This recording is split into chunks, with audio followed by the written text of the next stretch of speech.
Abbas radhiyallahu taala anhuma, hadis riwayat Ibnu Abbas, semoga Allah meridai kepada beliau dan ayahandanya. Qala Rasulullah sallallahu alaihi wasallam, lihat baik-baik. Perhatikan kalimatnya. Innama aqrabal 'abdi min rabbih fa huwa sajid. Fa aksiru du'a. Keadaan terdekat antara seorang hamba dengan Allah itu saat sujud. Maka kalau Anda sedang sujud, kata Nabi, perbanyaklah doa pada saat itu. Bismillahirrahmanirrahim. Kemarin kita berhenti di i'tidal ya. Sekarang kita akan masuk kepada bahasan sujud. Ya, sekarang kita mulai fokus. Yang akan kita bahas tetap 3 pendekatan. 1, kita akan bicara tentang dalil untuk alasan argumentatifnya. Yang kedua, kita akan bicara tentang cara penunaiannya. Dan yang ketiga, kita akan bahas hikmah atau esensi manfaat di balik ibadah yang kita kerjakan itu. Pembahasan sekarang akan kita bahas tentang sujud dalam salat. Kenapa seseorang mesti sujud? Bagaimana cara sujud dalam salat? Dan apa hikmah sujud dalam kehidupan? Baik, kita mulai ya. Fokus. Bismillahirrahmanirrahim. Allahumma 'allimna ma yanfa'una. Pertama, ada 2 hal yang disampaikan dalam Al-Quran terkait dengan sujud ini, dan itu indah sekali. Dan nanti dikuatkan dalam hadis-hadis Nabi SAW serta keterangan para ulama-ulama yang saleh. Pertama, tersebut di Quran surah ke-48 ayat 29. Dalil pertama, Quran surah ke-48 Al-Fatah ayat 29. Bahwa sujud itu di antara posisi sholat atau gerakan sholat, amalan sholat yang berpeluang cepat mengabulkan doa dalam sisi yang sangat istimewa. Jadi kalau posisi dikabulkan doa, di setiap tempat kita bisa berdoa. Tapi sujud ini saking istimewanya, itu kalau benar sujudnya, itu seketika bisa mengabulkan permintaan yang bahkan dipandang mustahil oleh sementara kalangan. Kalau dia membutuhkannya. Bahkan ini perintah Quran, kata Allah kalau sedang sujud, minta yang paling istimewa, jangan minta yang biasa. Jadi kalau Anda berbisnis, minta suksesnya yang paling tinggi, jangan nanggung. Kalau di kedudukan, minta kedudukan yang paling tinggi yang dengan itu bisa membuat polisi yang baik, kebijakan yang bagus. Kalau Anda ngerjakan apapun, cari tingkat yang paling tinggi, yang paling bagus. Itu saat sujud. Maka turunlah Quran surah ke-48 ayat 29. Muhammadur Rasulullah walladzina ma'ahu asyidda'u 'alal kuffar ruhama'u bainahum. Saya sudah tafsirkan ini di pertemuan lalu. Sekarang perhatikan kalimat sujudnya. Tarahum rukka'a sujjada. Engkau akan melihat umatnya Nabi Muhammad itu terbiasa ruku dan sujud. Maksudnya salat. Mohon izin ya. Jadi kalau ada yang mengaku umatnya Nabi Muhammad kemudian tidak mau salat, itu oleh Allah tidak diaku umatnya Nabi Muhammad. Kata Allah, umat Nabi Muhammad itu pasti kelihatan salat. Jadi kalau dia nggak salat, diragukan apakah umat Nabi Muhammad atau bukan. Di awal hati-hati, lihat anaknya. Kalau Anda sudah mulai salat ke masjid, bagus, alhamdulillah. Ke majlis ta'lim bagus, tapi jangan soleh sendirian. Barangkali ada anaknya yang belum beranjak lebih baik. Ada kemudian misalnya cucu yang harus dimotivasi, ajak semua ke surga. Surga terlalu luas untuk Anda sendirian. Bahkan banyak ayat surga itu meminta kita untuk peduli pada keluarga. Quran surah ke-66 ayat ke-6. Ya ayyuhalladzina amanu qu anfusakum wa ahlikum nara. Hei orang-orang yang telah menyatakan dirinya beriman, jaga dirimu dan keluargamu. Jaga anakmu, jaga istrimu, jaga suamimu, keluarga besarmu. Ajak mereka ke surga. Jaga dari neraka. Jangan sampai itu anak yang dikandung 9 bulan, yang disayang-sayang, tiba-tiba berteriak, "Mama tolong saya, ayah tolong saya." Dan Anda nggak sanggup menolongnya. Kata Allah, jaga itu. Nah, bagaimana menjaganya? Maka saat di dunia kompak tuh beramal saleh. Makanya nanti ada anak yang saat dirawat orang tua dan dia dijaga untuk melakukan amalan yang sangat spesial, ada yang ke surga itu langsung menggandeng bapak ibunya. Itu ada di Quran surah 13 ayat 23 sampai 24. Quran surah 13 ayat 23 sampai 24. Jannatu adnin yadkhulunaha. Ada orang-orang, anak-anak yang nanti akan masuk surganya lewat surga Aden. Dimasuk surga Aden, ya. Saking pengennya ke surga Aden ini, banyak orang-orang di bumi menamai dirinya dengan Eden. Ada pemain bola, Eden Hazard, ya, yang dari Chelsea pindah ke Madrid, gitu kan? Sekarang Aden itu dari Aden, Eden, surga. Tapi spesial, anak ini akan masuk lewat surga Aden, tapi akan diparadekan ke semua pintu surga. Kan nanti ahli puasa masuk lewat pintu puasa saja, Ar-Rayyan. Ahli tahajud masuk pintu tahajud. Tapi ada satu anak, saat masuk surga, dia lewat surga Aden, tapi akan diperkenankan masuk dari semua pintu surga.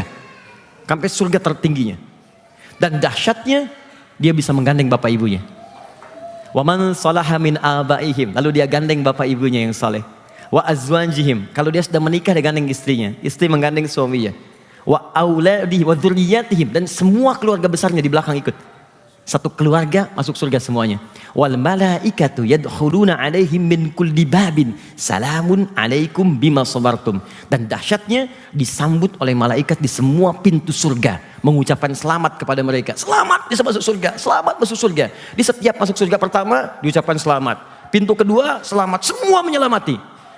Kalimat pertamanya, karena Anda sabar melakukan amalan saat di dunia yang bisa mengantarkan Anda ke tempat ini. Silahkan nikmati seluas-luasnya. Dialah anak ahli Quran. Ahli Quran. Mulai dari sekarang. Ayo teman-teman, kalau bukan Anda yang hafal, anaknya jadikan. Nggak apa-apa. Usaha aja. Perkara Allah kasih 30 juz, 20 juz, 10 juz, 1 juz, gak ada masalah. Yang penting kita berusaha menghafal. Baca itu. Dan kita wafat dalam keadaan sedang berusaha untuk dekat dengan Al-Quran. Itulah ahli Quran. Ahli Quran itu bukan orang yang hafal 30 juz. Ingat, semua ulama sepakat, ahli Quran itu orang yang mencintai Quran dan beramal dengan Qurannya. Walaupun dia belum sampai 30 juznya. Tapi poinnya adalah, ada amalan tertentu yang bisa mengangkat derajat di sisi Allah. Nah, sujud itu diantara amalan yang cepat mengangkat derajat kita, sekaligus mengabulkan doa seketika. Kata Allah, yabtaghuna fadlan minallahi wa ridwana. Saat sujud itu usahakan banyak doa, minta yang paling bagus, yang paling istimewa, jangan yang biasa-biasa. Jadi kalau berdoa saat sujud, mintakan yang paling dahsyat, yang paling istimewa, jangan yang biasa. Kalau untuk akhirat, minta surga yang paling tinggi. Untuk dunia, minta kemuliaan yang paling dahsyat, yang paling baik. Sujud. Tapi pertanyaannya, apakah semua orang sujud bisa memungkinkan doanya terkabul? Belum tentu kalau dia tidak tahu caranya. Karena itu sekarang kita belajar bagaimana caranya bersujud, kemudian memohon kepada Allah, dan seketika apa yang kita mohonkan kalau kita butuhkan dikabulkan oleh Allah Subhanahu wa taala. Jadi pertama, hikmah sujud itu kemuliaannya, esensinya bisa mempercepat terkabulnya doa. Atau ini.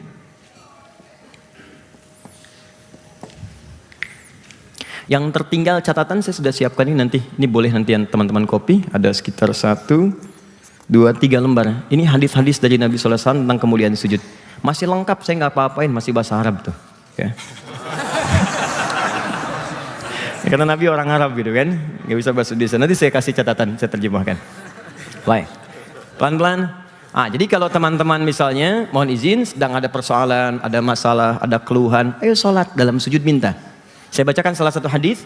An Ibnu Abbas radhiyallahu taala anhuma, hadis riwayat Ibnu Abbas, semoga Allah meridai kepada beliau dan ayahandanya. Qala Rasulullah sallallahu alaihi wasallam, lihat baik-baik. Perhatikan kalimatnya. Innama aqrabal 'abdi min rabbih fa huwa sajid. Fa aksiru du'a.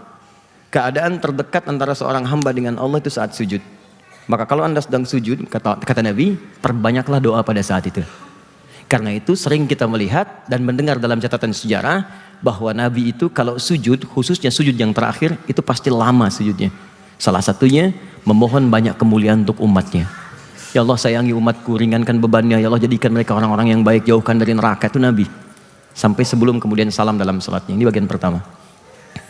2, rahasia sujud mampu mengangkat kemuliaan seorang hamba di hadapan Allah Subhanahu wa taala. Jadi kalau Anda ingin dianggap mulia oleh Allah, ingin diangkat derajatnya, dimuliakan langsung oleh Allah, itu adalah orang-orang yang sering banyak atau memperbanyak sujud dalam hidupnya. Mulia di hadapan Allah.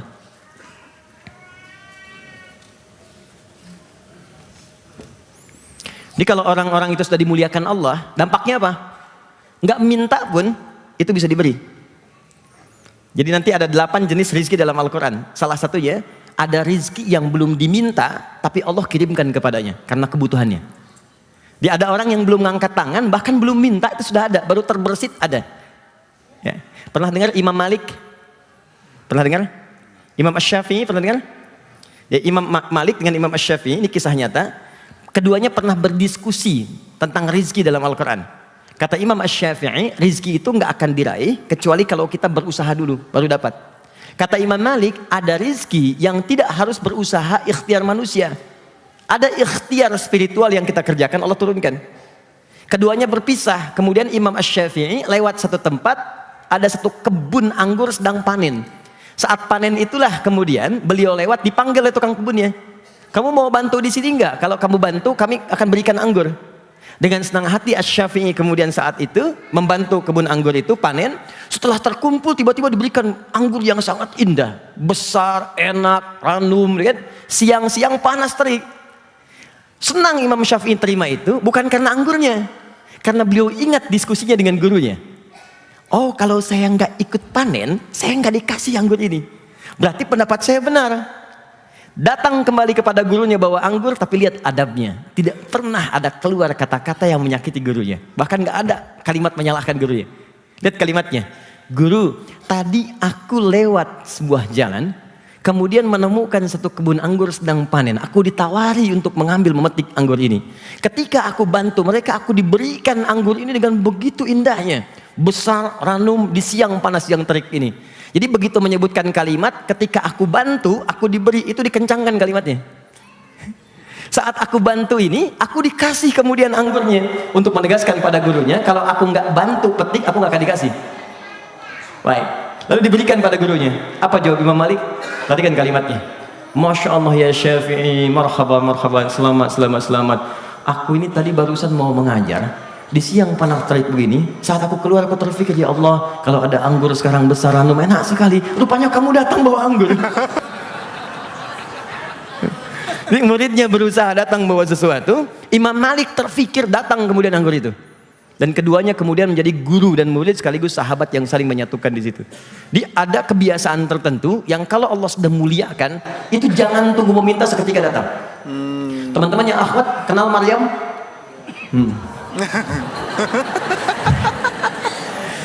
Imannya kuat sekali kenal Maryam. Oke, Quran surah ketiga ayat 37, paling kiri sebelah bawah. Oke, saya tanya begini. Maryam itu nabi bukan? Bukan. Rasul bukan? Bukan. Maryam, Bunda Maria, di teman-teman kita yang Kristen, Nasrani. Bunda Maria, Maryam. Maryam itu sejak dalam kandungan ibunya, itu sudah dinazarkan kepada Allah supaya jadi seorang perempuan yang khusus rajin ibadah saja, berkhidmat pada kepentingan ibadah, rajin sholat, sujud. Sholat sudah ada ya, sholat itu sudah ada bahkan sebelum syariat Nabi Muhammad, cuman kita lebih sempurna sekarang dengan ruku dan sujudnya. Dulu sudah ada. Nabi Musa itu sholat, ada di Quran surah ke-20 ayat ke-14, wa aqimis sholata lidzikri. Nabi Zakaria sholat, Quran surah ketiga ayat 38 sampai 39. Nabi Ismail, ya kakek Nabi ke-29, itu salat. Ada di Quran surah 19 ayat ke-55. Wa kana ya'muru ahlahu bis salat. Nabi Isa, Yesus, Al-Masih salat. Ada di Quran surah ke-19 ayat 31 sampai 33. Itu sudah ada salat. Nah, ketika kemudian terlahir Maryam, lahir dan dikhususkan dibangunkan mihrab di situ untuk ibadah. Saking rajinnya sujud mendekat kepada Allah, sujud ibadah. Pamannya yang mengantarkan semua kebutuhan sampai kaget. Kullama dakhala 'alaiha Zakaria al-mihrab wajada 'indaha rizqa. Setiap kali masuk mihrabnya Maryam, itu sudah ada semua kebutuhannya. Makanan ada, minuman ada, pakaian ada, sampai berkata, "Ya Maryam, anna laki hadza?" Maryam, dari mana semua ini? Perhatikan jawabannya. Qalat huwa min indillah. Paman, semua ini Allah yang kasih. Jadi kalau dari kecil anak kita diajarin kalimat-kalimat yang baik, yang keluar di lisannya pertama kali akan kalimat baik. Fajar lumpuh otaknya. Dari sejak diberi ASI, dibacakan Quran terus. Quran. Begitu 3 tahun bisa bicara, yang keluar pertama di lisannya Quran. Hafal Quran dalam usia 3 tahun. 4 tahun sempurna, sekarang sedang menghafalkan tafsirnya. Jadi kalau anak dikasih Quran, yang keluar Quran. Anak diberikan pendidikan yang baik, yang keluar baik. Anak dikasih tobot, yang keluar tobot. Tobot X, tobot W, tobot Z, Robocarpoli, Embers, Heli, dan sebagainya. Jadi kalau kita diberikan yang itu yang keluar. Tapi poinnya adalah, sujud itu gambaran dari ketaatan kepada Allah. Kalau orang banyak sujud, maka kemuliaan Allah akan diberikan kepadanya. Hidupnya akan ringan. Bukan cuma sholat fardu ya. Tahajudnya, kan ada sujud. Duha, ada sujud. Syuruk, rawatib, perbanyak sholat, minta kepada Allah. Ketika Anda diangkat oleh Allah dengan mulia, maka apapun yang Anda butuhkan, Anda akan dimudahkan oleh Allah Subhanahu Wa Taala. Jadi pembahasan kita kali ini, kenapa penting belajar sujud dengan benar? Karena banyak orang sujud dalam sholatnya, tapi nggak mendapatkan ini. Sujud iya, tapi hidup masih sulit. Ada orang di rumah tangga cuma senyum aja selesai. Ini gelar tinggi, persoalan kecil nggak pernah tuntas. S1, S2, S3, S banyak sampai dingin, tapi persoalan nggak pernah tuntas gitu. Ada orang S1 saja enggak, tapi masalah besar itu jadi ringan. Cuman senyum, bahkan cuman canda aja, masalah hilang. Ini ada orang cuman karena keramik saja satu, itu bisa ribut adu argumentasi. Yang ini cuman bicara sedikit selesai. Mama, kamu tahu nggak beda keramik sama kamu apa? Apa itu? Keramik itu mah, kalau dipindah ke sana semakin antik. Tapi kalau mama mindahin ke sana semakin cantik. Selesai. Catat. Ini cuma diskusi sedikit deh, ngobrol itu selesai. Ada orang senyum beres, tapi ada orang yang menyelesaikan banyak argumentasi nggak pernah tuntas. Itulah dia. Tiap hari sholat, pasti ada yang salah. Nah, sekarang